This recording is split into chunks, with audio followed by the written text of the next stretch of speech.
Ngayon guys, ipaprank natin sila. Ano muna natin yung camera, tara. Yung hindi ko sila papansinin. Ngayon yung ano ko. Pero mag-subscribe naman kami sa ano ko. Sa ano ngayon? Sa YouTube ko. Iabot natin to ng 500k.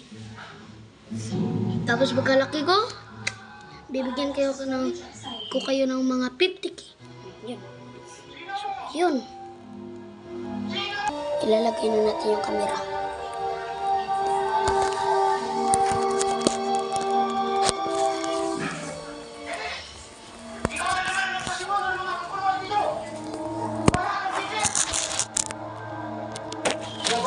Ang Ernesto Mercader na tinutukoy mo?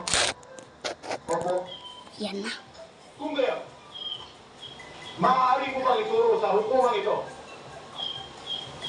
kung naririto ang nasasaktan na si Ernesto Mercader?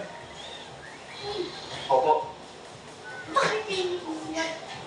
Gagal ako.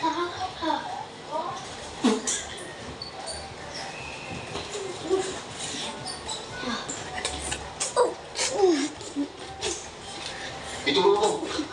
Sige na. Wala po dito eh. Hindi ka pwede na yan. No more further questions, Your Honor. Ako ang tulog.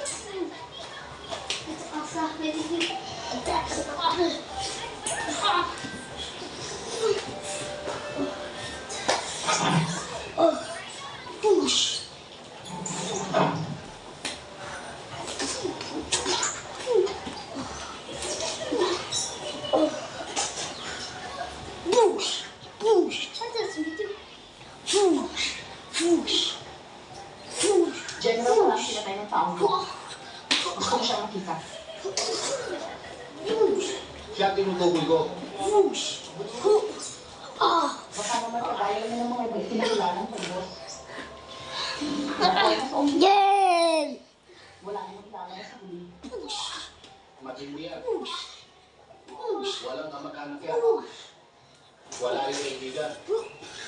Walang magkakaroon sa bangkay. Bago ang tawag namin sa kanya. Walang konsensya. Walang awa kung pumatay sa kapwa niya bilanggo. Ipakilala na siya sa akin.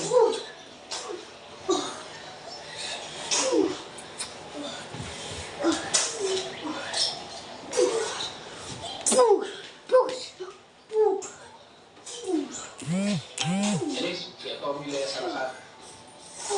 Hello, guys. Magaling na abogado si Lea. Wala pa siya na ipapatanong kaso.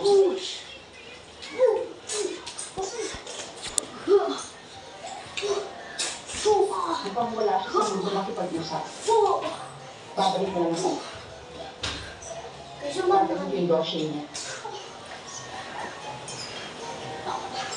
Atty! Gusto mo ba makalabas dito? Ano guys? Pag-ipakusap ko sa kanya.